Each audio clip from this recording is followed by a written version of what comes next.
салауатқа қатысты Аллах Тағала өзінің қасиетті Құранында Инналлаха ва малаикатаху юсаллуна алан наби я айюхаллазина аману саллу алейхи ва саллиму таслима дейді. Расында Алла және оның періштелері пайғамбар саллаллаху алейхи уассаламға салауат айтады. Ей иман келтірген пенделер, сендер де оған салауат айтыңдар дейді.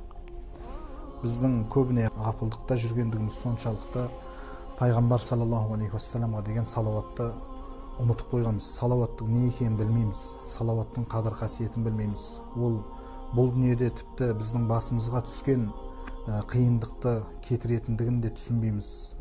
Тіпті басымызға, егер де басымызға бір қиын іс түсіп, көңіліміз қатты түскен кезде де, егер де пайғамбар саллаллаху алейхи уассаламға салауат айтатын болсақ, көңіліміз жадырап, басымызға түскен қиындықтан құтылуымызға да пайғамбарымыз саллаллаху алейхи уассаламға салауат айту себеп болады.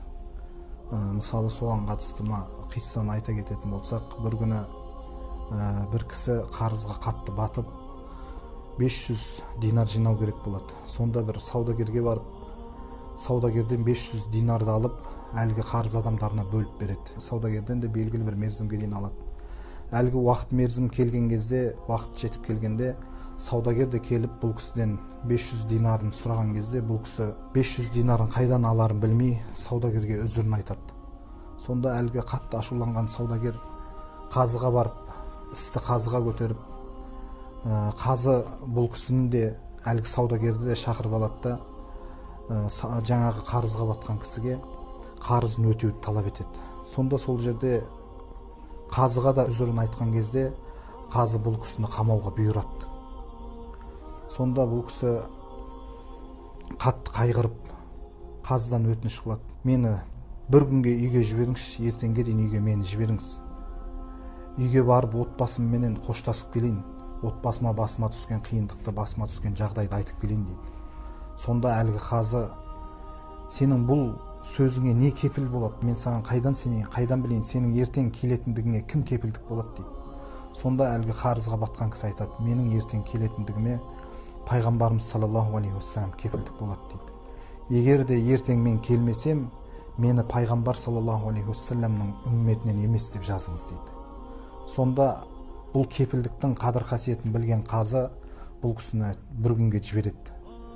Үйіне барып, әлгі кісі әйеліне барып басына түскен жағдайды айтып, қазының қалай жібергендігін айтқан кезде, әйелінің де салихалығы соншалықты, ақыры пайғамбарымызды кепілдікке қойып, бір күнге зынданнан шыққан екенсіз, онда келіңіз пайғамбар саллаллаху алейхи уассаламға салауат айтайық дейді.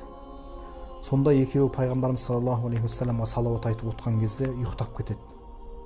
Түсінде әлгі кісі пайғамбарымыз саллаллаху алейхи уассаламды келеді. Білесіздер, пайғамбарымыз саллаллаху алейхи уассаламның хадисі бар. Мән раани фил манам фақад раани хаққа. Кімде-кім мені түсінде көретін болса, онда ол мені шынайы көріпті дейді. Сонда пайғамбарымыз саллаллаху алейхи уассалам ол кісіге, ей пәленше қарызға батқан жан, сен уәлиге бар да 500 динар сұра, мен айтты деп айт дейді. 500 динар берсін, сенің қарызыңды жапсын дейді.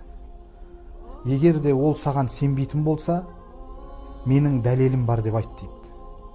Уәлиге айт, ол күніге түнде 1000 рет маған салауат айтады. Соңғы түні санақтан қателескен кезде біз оның салауатын толық 1000 етіп қабыл алдық деп айтып бар дейді. Сонда осыдан кейін ұйқысынан оянып кетіп, түсін пайғамбарымыз саллаллаху алейхи уассаламды түсінде көрген қарызға батқан кісі көңіліне жылу орнап, уәлиге барады. Уәлидің есігін қағып, мен осындай пайғамбар саллаллаху алейхи уассалам түсімде көрдім дейді. Пайғамбар саллаллаху алейхи уассалам саған бұйырып айтып жатыр дейді. Менің 500 динар қарызымды өтесін дейді.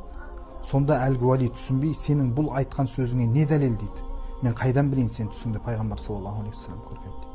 Сонда бұл қарызға батқан кісі айтады, пайғамбар саллаллаху алейхи уассалам былай айтып жатыр дейді. Сен күніге түнде 1000 рет пайғамбарға салауат айтады екенсің, бірақ соңғы күні санақтан қателесіпсің. Пайғамбар саллаллаху алейхи уассалам оны толық етіп қабыл алды дейді. Сонда бұл сөзді естіген әлгі уәли сол жерде не істерін білмей сасқалақтап, әлгі қарызға батқан жанды құшақтап еңіреп жылап жібереді. Байтул малдан 500 динар алып әлгі қарызға батқан кісіге қарызын өтеуді бұйырып, өзінің қалтасынан әлгі хабармен сүйіншілік келгендігі үшін қасына 2000 динар қосып береді. Сөйтті бары қазыға барда қарызыңды өте дейді.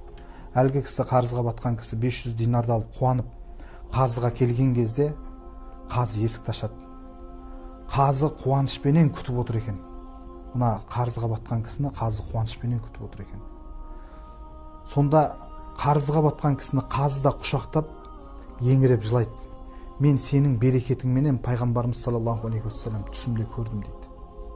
Пайғамбар саллаллаху алейхи уассалам менің түсіме кіріп, егер де сен мынау қарызға батқан жанның қарызын өтейтін болсаң, қияметте саған менің шапағатым болады дейді. Әлгі қазы 500 динарды қарызға батқан кісіге дайындап отыр екен. 500 динарды беріп, қарызын өтеуге жіберіп жатқан кезде есігін тоқылдатып, әлгі қарыз берген кісі келеді. Есігін ашса, әлгі кісінің де көзінде қуаныш, қарызға батқан жанды құшақтай келе жылап, еңіреп, кештім сені, кештім деп жылап жібереді. Сонда әлгі қарыз алған кісі түсінбейді. Бұл қарыз берген, кешіргеніне кеше андай әңгіме айтып жатыр еді. Қазыға өзі жетектеп сүйреп алып келді дейді. Сонда әлгі қарыз берген кісі айтады, мен түнде пайғамбар саллаллаху алейхи уассаламды көрдім дейді түсімде. Егер де сен қарыз алған адамның қарызын кешіретін болсаң, онда біз сені қиямет күні кешіреміз дейді. Міне саған 500 динар деп, мен сенің қарызыңды кештім, және үстіне қосымша саған 500 динар бердім дейді. Қараңыздар, мына қарызға батқан кісі басына қиындық түскен кезде пайғамбар саллаллаху алейхи уассаламға салауат айтты. Сол салауат себепті қарыздарынан құтылды. 500 динар қарыз адам 2000 динарды арқалап үйіне алып қайтады. Біздің ең үлкен қателігіміз пайғамбар саллаллаху алейхи уассаламға деген салауат айтуды білмейміз. Күнделікті 100 рет болса да біз пайғамбарымызға салауат айтуымыз керек. Негізінде пенде баласы өмірінде бір рет салауат айту парыз болып есептеледі. Ал енді оны күнде айтатын болса, онда нұр үстіне нұр, басына түскен қиындықтан арылады. Қарыз болса қарызынан құтылады. Егер де көңілі түсетін болса, көңіл көтеріледі. Сол үшін біз үнемі пайғамбарымыз саллаллаху алейхи уассаламға салауат айтып жүруіміз қажет болады.